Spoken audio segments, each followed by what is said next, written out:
Okay, hello everyone again. I was gonna wait to put up this video for a little bit, but decided to record it because I got a nice new camera that can actually focus and show words. So now when I'm talking about cards, you'll know what they say. Um, Today I'm going to be opening and then analyzing a Welcome to Rathe Sealed pool. That is 6 booster packs of Welcome to Rathe. And going to be carrying over some of the things I talked about in the uh, draft pick one pack one video. If you have not watched that, I'd recommend doing so.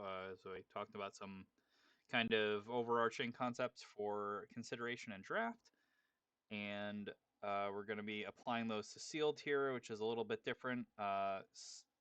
As you know, we don't get to pick which cards we open. We have to just make the most of what cards we get out of these packs. But similarly, we want to go where the powerful cards we open are. We want to play as much equipment as we can, and we're looking for a density of playable cards in a class, and also, a good combination of high pitch cards and powerful cards. And we also have to keep into consideration that no matter what we open in these packs, we have access to Dorinthia, Reinar, Bravo, Katsu. We can play any of those 4 heroes, and we have access to their basic weaponry, Dawnblade for Dorinthia,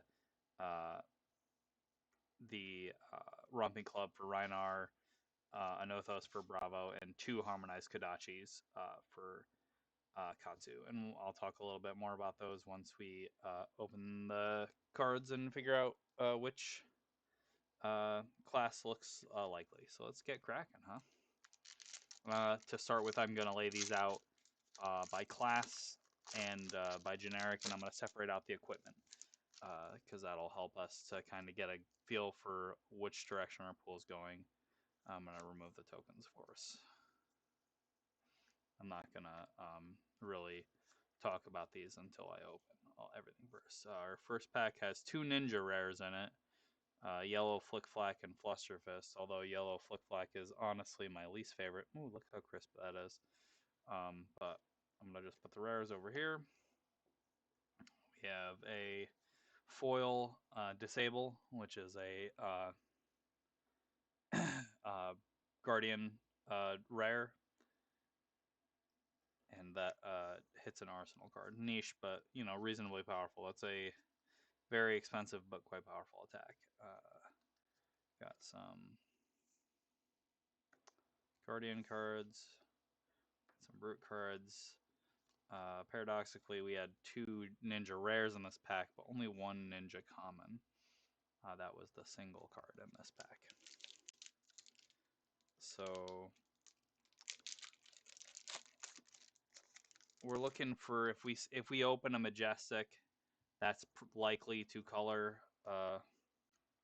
our choice. We did open a super rare here, and it is a ninja card. It is Pounding Gale.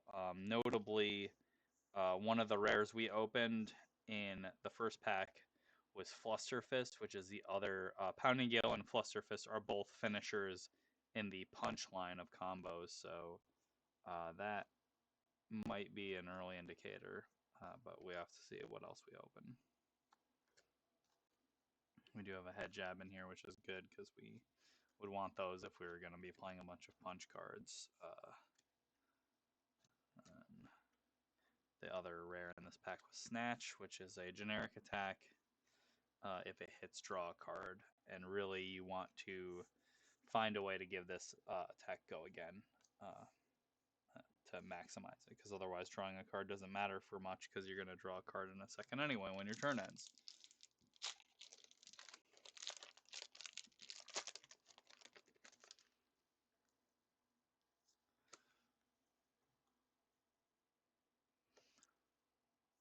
That's pretty cool. We got Breaking Scales, which is the ninja common equipment. We have Staunch Response and Disable red here. So now we got a foil Nimbleism. center and leg tap. Some more ninja cards. And this goes over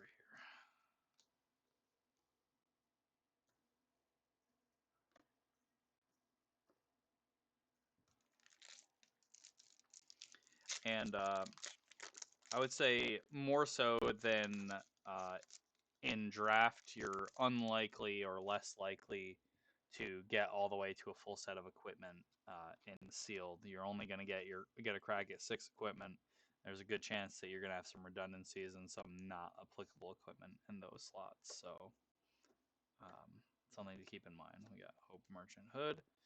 We have the only banned card in Flesh and Blood, Drone of Brutality. This is a medium cost, high power attack that if it would go in your graveyard from anywhere, instead it goes on the bottom of your deck. So it keeps recycling itself. Pretty solid choice for limited, much as anywhere else. Opened a warrior rare. We opened a foil blackout kick blue.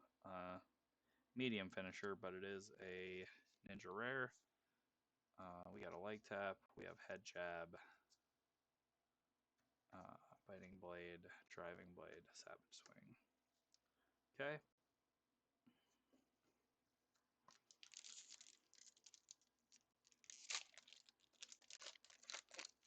We have notably opened a fair number of Guardian rares, 1 Warrior rare, and no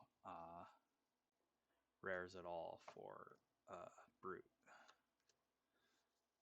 We got a Foil Wrecker Romp, another Blessing of Deliverance, another Blue Blackout Kick. We have 2 of these now. Primeval Bellow, Pack Hunt, Surging Strike, Leg Tap, Stroke of Foresight. I would say that Brute and Warrior look pretty unlikely. Guardian seems like a real possibility. Ninja seems like the front runner. We have the most rares, and we have a super rare, which is pretty powerful in Ninja. So, okay, we have a Majestic, which maybe I think puts us into Guardian. It is Crippling Crush.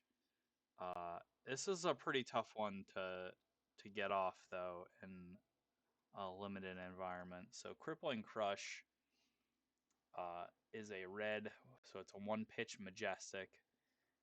It costs 7 resources, but it attacks for 11, and if it deals 4 or more damage to a hero, they discard 2 random cards. So they pretty much have to pitch their whole hand to this, but you have to devote most of your hand to attacking with this, and even then, like, you still might not be able to play it. Like, you really need something that gives you extra resources to get this card off, and I don't think we have anything like that. We have not opened an energy potion, and we did not see any of the cost-reducing equipments. So, as cool and super powerful as hitting what that is, I don't know that we can actually play this card. Like, I don't know that we ever, like, we would need either, like, at a minimum, each of our cards has to pitch, other than this card. In a 4-card hand, you would need at least 7 resources. So 2 of your cards have to pitch for at least 2, and the last one has to pitch for 3. And that's a lot. So let's look at our cards. We have, let's start with the equipment.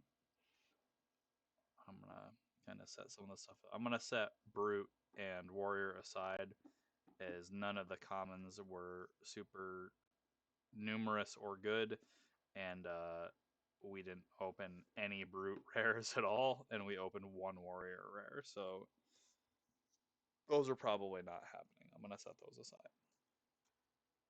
And I'm going to move these off for a second. Likewise, Rhinar, Dorinthia, their weapons, set those aside. We can be pretty sure we're not playing any of that. I'm going to put this over here, put these right here, put our possibles here. So we have, for our equipment, we opened, unfortunately, 2 Iron Rot gauntlets, a Hope Merchant hood, refraction bolters, Iron Rot legs, and breaking scales. Now, I say unfortunate, but our equipment is not bad, especially if we decide to go ninja. Breaking scales, pretty good. Strictly better than Iron Rot Gauntlet. It defends for 1 and has an attack reaction. You can destroy it to give an attack action with combo +1. So that's pretty cool. It is unfortunate that 2 of our equipment we just stone can't play. And we didn't open any torso equipment. So we're playing, so I'm going to set this duplicate Iron Rot Gauntlet aside. We don't have to worry about that. So we're playing Iron Rot legs for sure. Hope Merchant's Hood is our only helmet slot, so we're definitely playing that. And then Iron Rod Gauntlet if we decide to go Guardian, Breaking Skills if we decide to go Ninja. I'm going to remove the Refraction Bolters because we've decided Warrior is just not a journey we're going on. So set these aside for a second. So we have solidly 3 equipment slots, which is pretty good. That's a pretty good hit rate for sealed, and it's, I think, pretty average. Like you're usually going to get to either 2 or 3 equipment. Sometimes you're not very happy with the equipment you end up with that you can play. You still play it obviously because it's better than having nothing in that slot. But these are pretty solid options. We have 2 defense cards. We have a selection card, Hope Merchant's Hood, by the way, is an instant ability.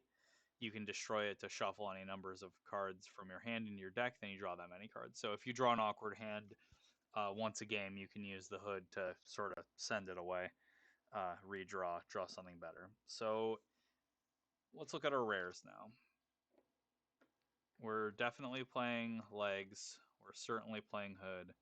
And if we go ninja, we're playing the scales. Otherwise, we're playing the gauntlet. Let's set these aside over here. So let's look at our rares. For Guardian, we have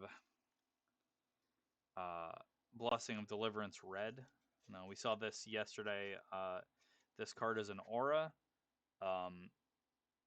You play it as go again, so it doesn't take up your turn.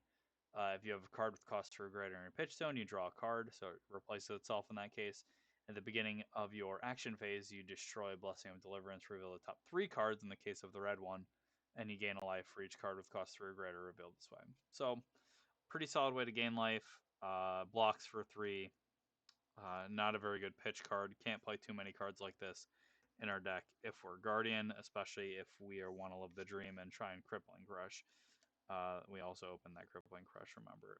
Then we have 2 Disables, red one and yellow one. Again, these are cost 5. And they hit for a ton, and then they have a kind of niche ability where you put a card from your opponent's arsenal on the bottom of their deck if they have a card in their arsenal, which sometimes they won't. A lot of times they won't. So that's kind of medium. Certainly deals a ton of damage, though. Can't argue with that. Staunch Response is the last rare we opened. For Guardian, as an additional cost to play Staunch Response, you can pay 4 resources. If you do, it gets +3 defense. Defense for 7, and costs 2 resources. This card is this is sort of Guardian's thing. Guardian hits big and it defends big too. This is really good against other Guardians. It's really good against Rhinar if it's not in your hand, because Rhinar can, exile things out of your hand before he attacks. It's pretty good against Dorinthia too if she's trying to go tall. Like if she's trying to get an attack through with a trick to put a counter on the Dawnblade or to just get some on hit effect, this is gonna really rain on her parade. She's gonna be pretty disappointed when you block for either 7 or 10, which requires the 10 requires you basically to pitch all the cards in your hand because you're playing this, and then you need 4 resources. So probably that's or I should say definitely that's at least 2 other cards. So that's 3 cards right out of your hand. you're probably not doing much on the next turn after that. So I don't know. These rares are okay. Disable's a good attack. Crippling Crush is kind of a tough thing to ask for in limited. Staunch Response is a good defense card. Blessing of Deliverance, right, is powerful. Versatile. You get some value out of that. Let's look at our Ninja rares. And again, these are good cards, but not necessarily the versions of them that we super want. So we have 2 blue Blackout Kicks. And this is my least favorite version of Blackout Kick, unfortunately.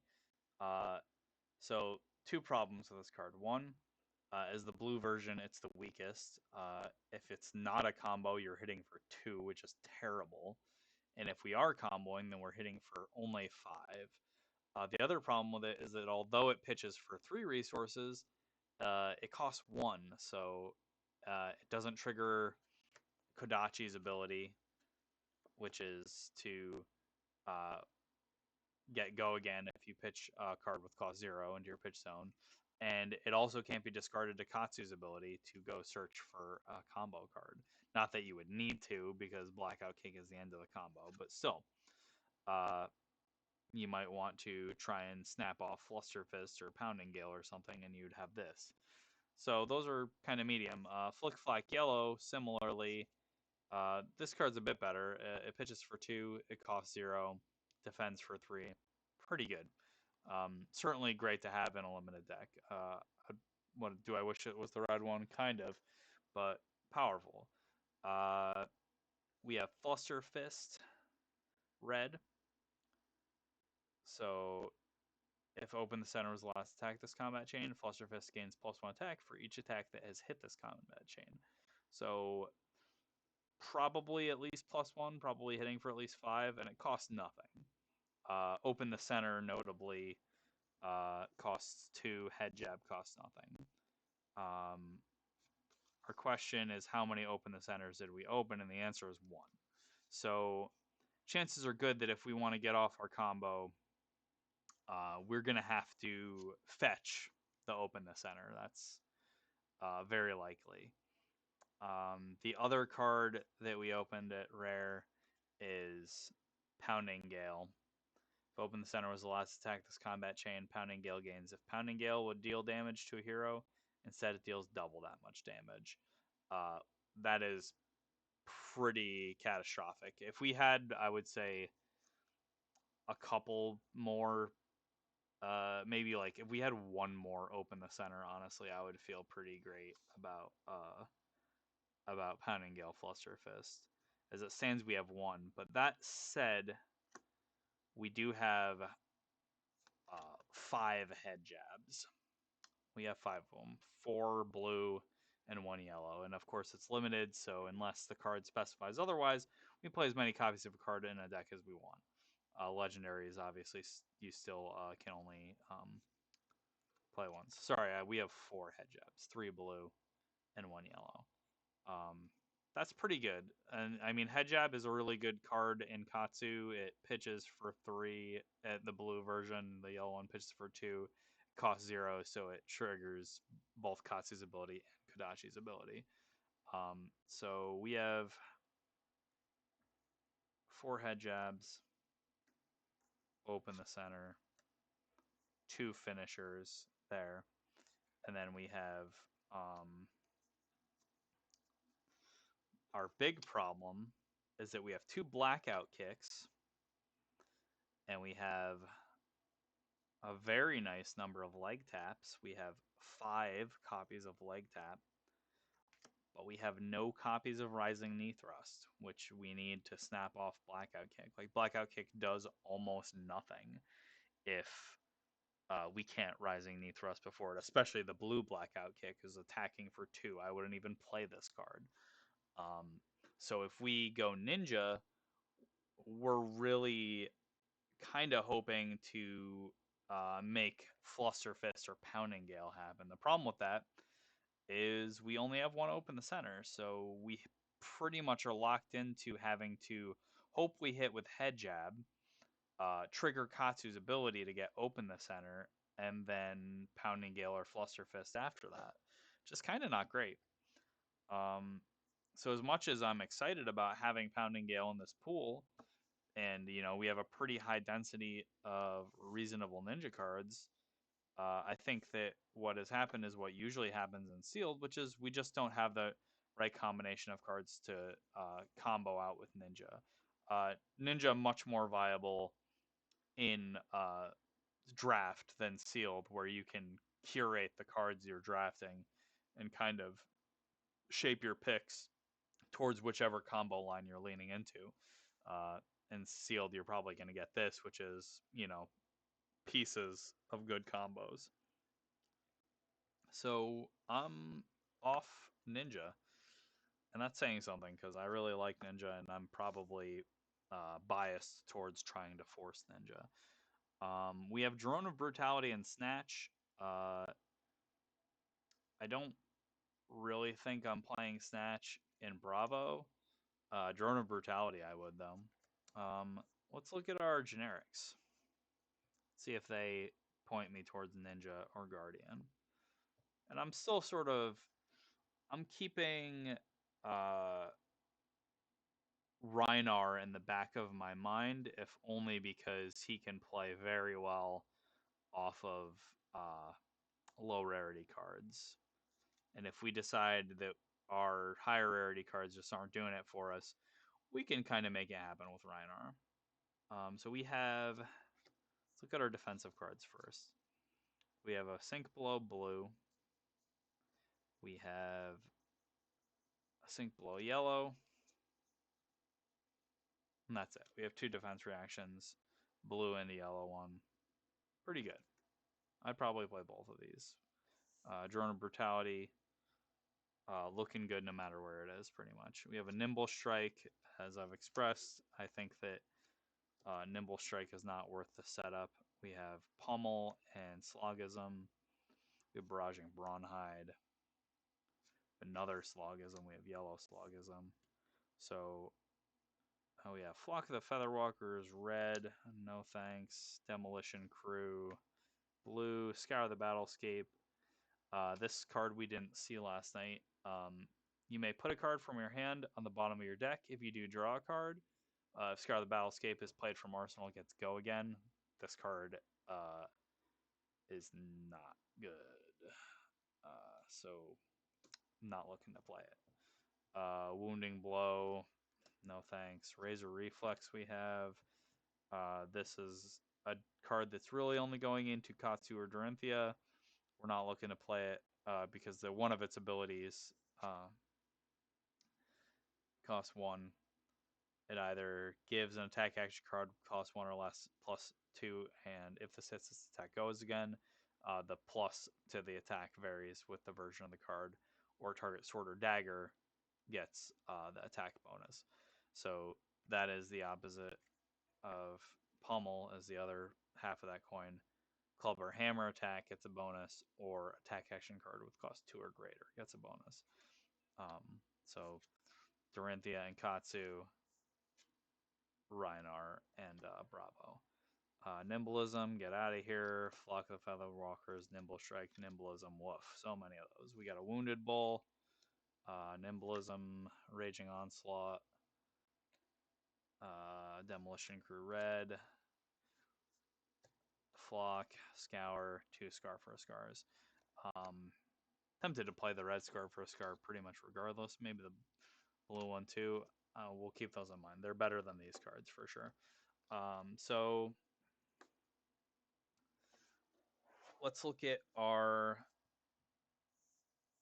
I would say that in terms of cards that I would like to play out of the generics, this pool leans towards the heavy hitters. It leans towards Reinar/Bravo. I really don't care for any of these cards super much, and cards like Blue Slogism go really well into go tall strategies. Let's put Razor Reflex aside for now, despite my affection for it. And we're going to put these guys over here for a second. let's look at. Okay, so these are all. This is our suite of powerful, high-powered generics, and we know we're playing these for sure. I'm gonna put those there. Snatch, probably I'll play it. I'm gonna put it here. It's a problem. These guys, despite crippling Crush's challenges, I would still put it in my deck. So let's look at our Guardian cards. Let's look at the blue ones first, right? We have Buckling Blow. We have Stonewall Confidence, another Buckling Blow, Crush Confidence, Debilitate. We have 5 blue cards. We have Stonewall Confidence, Emerging Power. We have 3 red cards and Crippling Crush. For our rares for Bravo, they skew pretty heavily red. So the problem here is we have a lot of red cards, which we can't really do too much. Like, this is a lot of red. And then our generics, our playable generics also skew pretty red. We have 3 more blues here, 3 yellows. And remember, we have to get to 30 cards. So this is not how you want a Bravo deck to look. We are way more red than we want to be. And this is the trick too, is because you're going to see so much of your deck, we want to make sure the whole deck functions as a single entity. We aren't kind of leaning as heavily on a single powerful card. Obviously, Majestics are powerful, rares are more powerful than commons, but it's important that we have a deck that functions, coherently. And looking here, we have, a lot of our Guardian Haymakers cost 4, 5, 7 resources to play, and we're really skewed red. We want to skew blue. Like, if I'm drafting Bravo, I want to have a finite number of, pretty big haymakers, and then I want a bunch of blue resource cards to help me pay for all this stuff I'm trying to do. And we can't really, these cards don't do anything in that deck. And in contrast, the Katsu pool sort of gives us no finishers. We have a bunch of decent openers. We have no middle cards for our combos, and then we have finishers that are either good but shaky, or that are pretty bad, and we have literally no way to ever get them off. In the case of Blackout Kick, we just can't Blackout Kick because we don't have Rising Knee Thrust.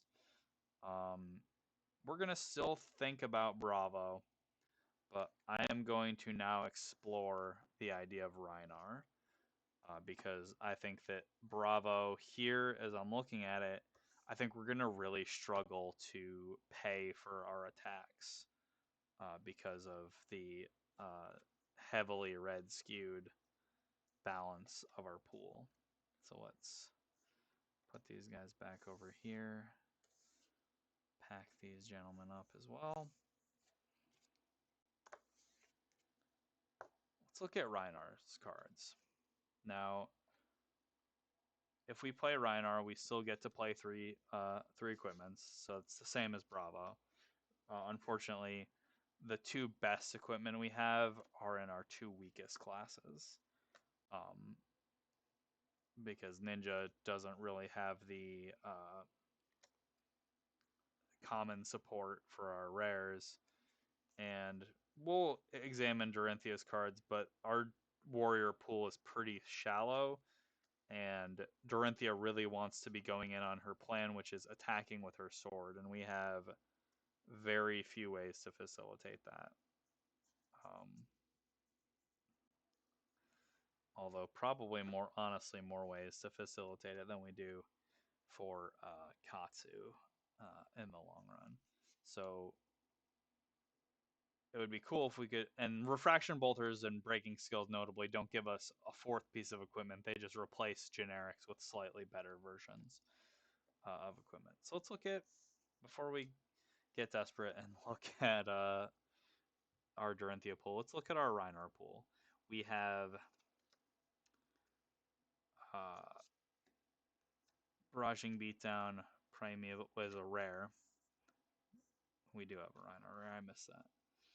We have Pack Hunt Power 6. Wrecker Romp Power 6 or more. It's Power 7. Wrecker Romp Power 7. Wrecker Romp Power 8. Savage Swing. That's a 7. Pack Hunt 6. This is a blue Pack Hunt. Probably still play it. Smash Instinct 7.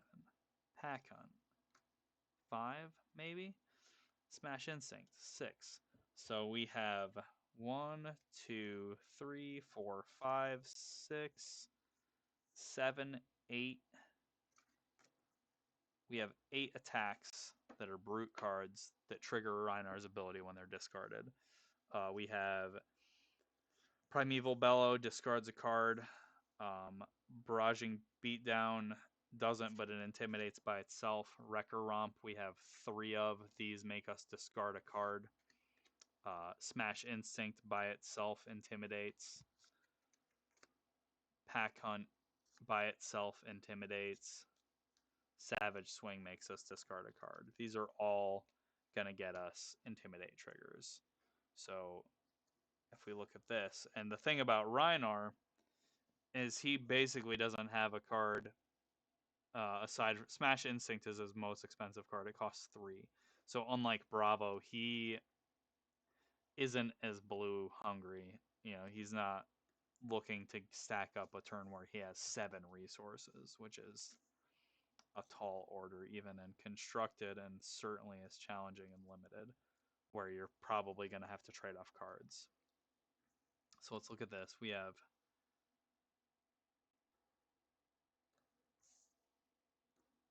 those cards looking pretty strong. Then what do we have for our generics? Blue Slogism plays very well in here. Drone of Brutality, Power 6 attack. Yellow Wounded Bolt, Power 6 attack. Raging Onslaught, Barraging Brawnhide is awesome in this deck. That's a Power 7 attack. Because the thing is, so Rhinar, he doesn't care about the class. He just says whenever you discard a card with 6 or more attack during your action phase, Intimidate. So these generics, they get it done just as well as the brute cards. We have Wrecker Romp, Power 6. I would say we could play Blue Sink Below. We can play Blue Demolition Crew. It doesn't. This one doesn't trigger, but it does dominate by itself. Raging Onslaught, a Power 7 attack. Yellow Slogism, Yellow Sink Below, Red Pummel. This is brutal. Like if we can pummel in reaction, we play one of our weaker attacks, and they think they're safe, and then we get them with pummel. That's pretty rough. So let's look at this spread, and then see if we can tailor it up. We still skew red, but the thing is, Rhinar is going to be able to compensate for that a lot more, and we have more yellow cards than we did with Bravo. So we're skewing slightly red, but in a far more manageable fashion. And the other thing is that Rhinar, because his things tend to cost 2 or 3, it's more realistic to imagine you could play a card like Scar for a Scar, have it have go again, and then attack a second time. Like, you're just not really going to do that as Bravo. But you could get away with doing it as Rhinar. You could play as cost 0 attack and then still pay for a cost 2 or 3 attack. And yeah, these guys don't they don't meet the requirement for Rhinar's discard, but we haven't really packed our deck with cards that don't make that cutoff. We have, like, if we're looking at this, we have 1, 2, 3, 4, 5, 6, 7, 8, 9, 10, 11, 12, 13, 13 cards. Almost half of our deck is power 6 or greater attacks. And then we're looking at 14, 15, 16, 17, 18, 19, 20, 21, 22, 23, 24. That's gotten us the closest to our target. Because, like, I can tell you that the Ninja deck was going to be playing all of these cards pretty much, and they're basically all just starters. And same, the Guardian deck was just thin on playable, so we were going to cut pretty deep into generics that we didn't super care for. So let's figure out how we make up the last. I think that I'm locked in on Rhinar now as the most viable archetype. We'll take a look at Dorinthia real quick, but as a total, we have 1, 2, 3, 4, 5, 6, 7, 8, 9, 10. We have 11 Dorinthia cards, and the generics in our pool for her are not very good, and she doesn't do well. I think that of any of the classes, she does the worst as a sort of mixed attacker, because any attack you're making that isn't with the Dawnblade is kind of pulling you away from what Dorinthia's plan wants to be, which is to attack with the Dawnblade twice a turn to try and stack counters, build momentum, make your attacks kind of unblockable, or too powerful to be blocked effectively turn over turn. We have a fair number of ways to give her attacks go again, like I think 4, but that's still pretty thin. I just don't see it happening. So this is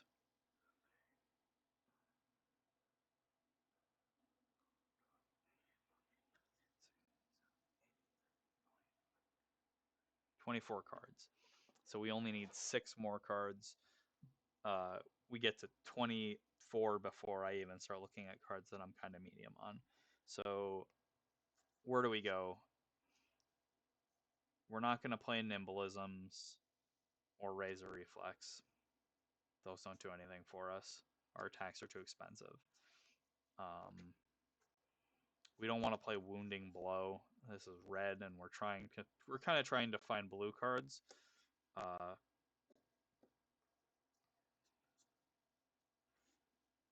These last couple cards tend to get pretty rough, and they're going to be rough here. We're going to play Snatch because it's better than these cards. We're going to play Scar for Scar Red because it's a solid card. So that gets us to 26. Now we just need 4 pretty mediocre cards. And that's going to happen a lot of the time in Sealed. Like, you're only opening 6 packs. If you can get most of the way to, a deck that you're excited about in terms of playable cards in a Sealed deck, then you're doing good. And we're most of the way there. My tendency is that these cards could be mediocre, but we want them to fill whatever the goal is that we kind of haven't filled yet.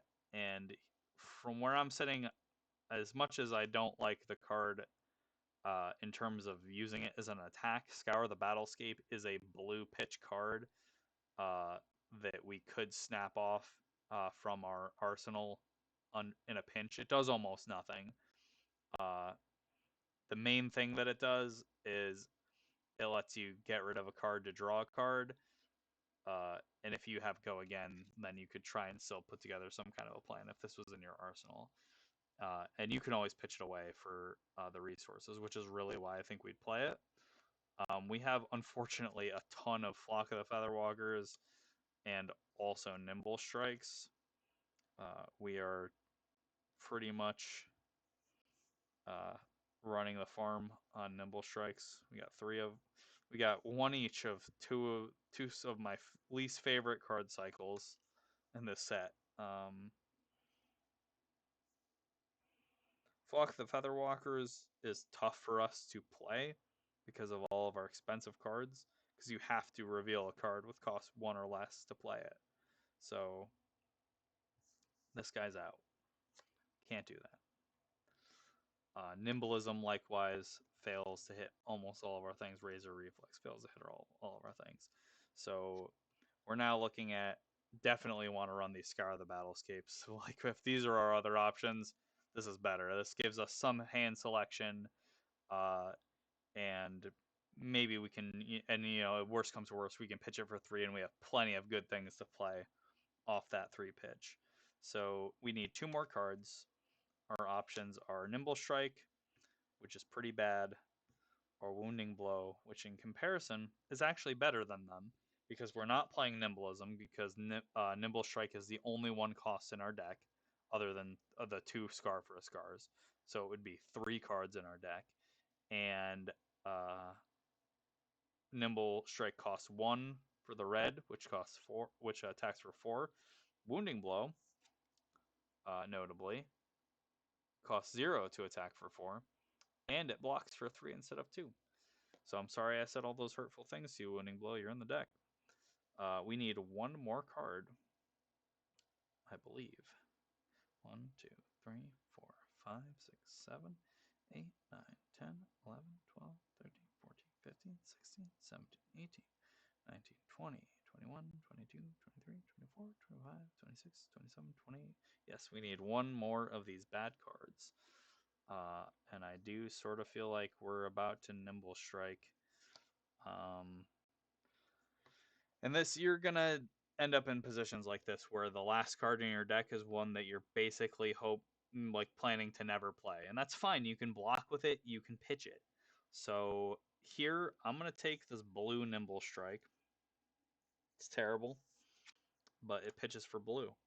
And when I feel bad about how crappy it is, I can imagine pitching this for 3 and this Scour the Battlescape for 3 so that I could Slogism into a, I don't know, red Wrecker Romp and attack for 13. Great.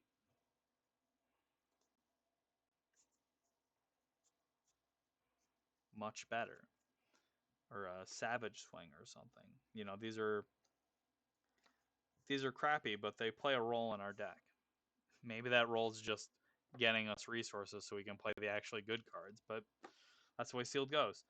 So yeah, I feel pretty good about this deck. Our pool was kind of medium. It was sort of a mixed bag of high-powered cards in unsupported classes and solid commons where we had no real rares. Um, I think that Rhinar again plays very strong at lower rarities, so he's a pretty easy like.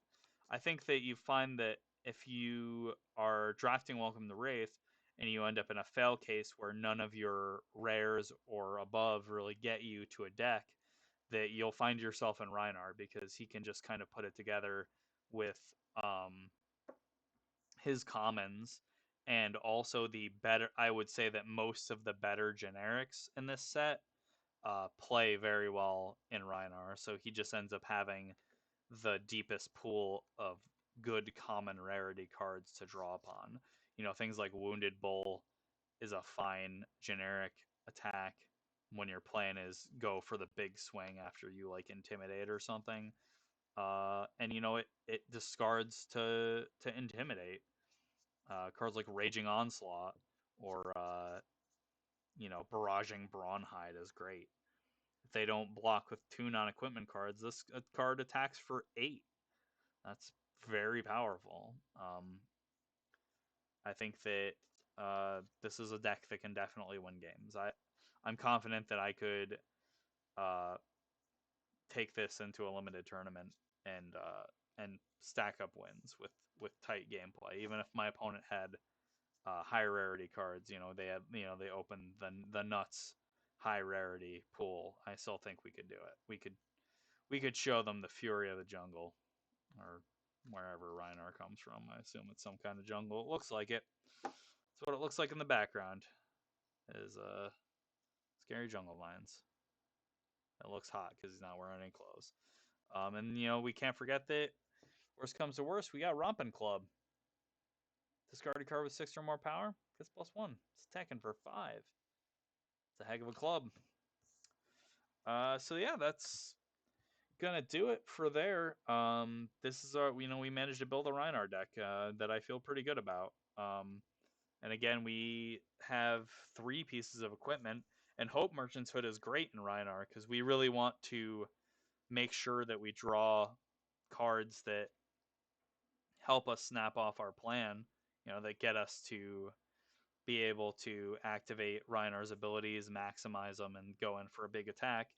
And Hope Merchant's Hood will help us, on selection. If we come up empty, we can pitch any number of cards and redraw. And we have, also 2 Iron Rot, so we're posting a decent defense for a Rhinar deck too. I think this is really solid. I'll post the link to the deck list in the description of this video. I'll also post a link to the last stream I did where I did some crack packs, and you can reference those and kind of take a look. Let's crack it up one more booster while we're at it. I'm working my way through this box of Welcome Wraith. We've seen now a Majestic and 2 super rares. Well, that means there's plenty of good stuff left in here. Let's just crack it back, see what we can see.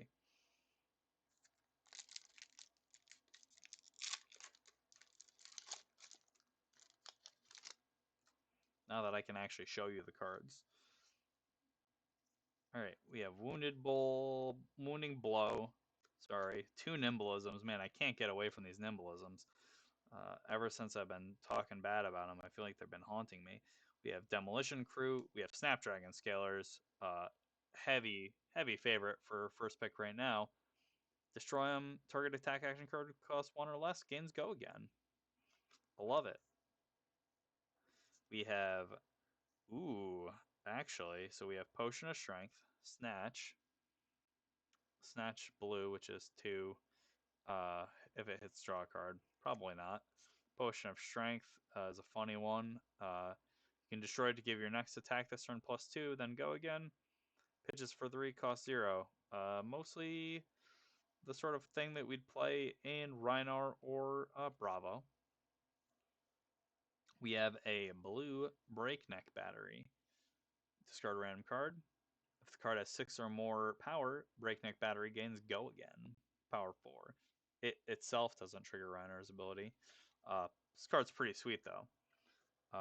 Our remaining cards are Sharpened Steel, Driving Blade, neither of which is going to put me into Dorinthia. Debilitate, Buckling Blow, Whelming Gust Wave, Smash Instinct, Primeval Bellow. Actually a very interesting pack. So what do we see? Ninja practically non-existent here. We just have Whelming Gust Wave, a middle card in the worst combo to try and draft because the finishers for it are all higher rarity. They're Katsu's specialization cards. We have 3 Brute cards, Breakneck Battery, Rare, Smash Instinct, Primeval Bellow. Breakneck Battery is the standout here. It's a very exciting card, even in blue. Being able to attack for 4 with Go again and maybe trigger Intimidate with the option to attack a second time, possibly. Pretty exciting stuff. Sharpened Steel, Driving Blade, fine but unexciting. Smash Instinct, Primeval Bellow. Primeval Bellow being my choice of those 2. Smash Instinct Blue is only 5. We really want Smash Instinct Yellow or Red, so it's triggering Rhinar's ability. So maybe, but probably not more than Breakneck Battery. Buckling Blow, -1 counter on target equipment, yuck. Debilitate, if it deals 4 or more damage to a hero, their first attack during their next turn has -2 attack. I like that one pretty good. Really only bad against Katsu. So let's look at our generics. We have Snapdragon Scaler's equipment, attack action card with cost 1 or less gains go again. Now, the thing to consider about this, though, is that Bravo's attacks are all incredibly expensive. Rhinar's attacks are mostly 2 or 3 to play. Dorinthia has no attack actions. Katsu is really mostly the one using these scalers. Also, they defend for 0. So if you don't have an attack action card to trigger the scaler's abilities, then they're not doing anything at all. They're not blocking for you and protecting your life. So this is an instance where, like, I can not think about it too hard and take an Iron Rot equipment because it's just gonna, worst comes to worst, it's an extra defense that I have to deploy. Scalers, I kind of have to think about. Like, I need to make sure that I have cards in my deck, either generic or class, that take advantage of it. Like Breakneck Battery costs 2, uh, so even it's not going to get there. Like most of Reiner's cards are all more expensive. It's really just Ninja. Like, these are not technically a Ninja equipment, but they pretty much are in this set. Probably not taking those. So then we have Snatch and Potion of Strength. Snatch, uh, like Blue Snatch, I'm not playing this in anything but Katsu pretty much, or very possibly in Bravo if I'm stretched for cards and just need blue, but not good. I'm not excited about it. Potion of Strength is pretty good most places. This is interesting because I think that it probably is least likely to see constructed play of the 3 potions in the set, but I think it is the most versatile uh, in limited. So it's blue pitch and costs 0. So Katsu's pretty happy about it. It, gives him 3 resources to attack with his Kodachis twice, or he can discard it uh, to his ability. It gives +2 to any attack, so Dorinthia can take advantage of that. Katsu can take advantage of it. Certainly Bravo loves a blue pitch card that can also serve as a static pump. And Reinhardt can take advantage of it too. I think it's best probably in Bravo because he is fine setting up for a big turn. That said, it's pretty good in Katsu too. It can really go anywhere. It's not super powerful in any of those decks, but it can go into any of them. And we are, again, this is pack 1, pick 1. So we're thinking about staying open. Our common generics here, Wounding Blow and these Nimblisms, I am not going to first pick these cards.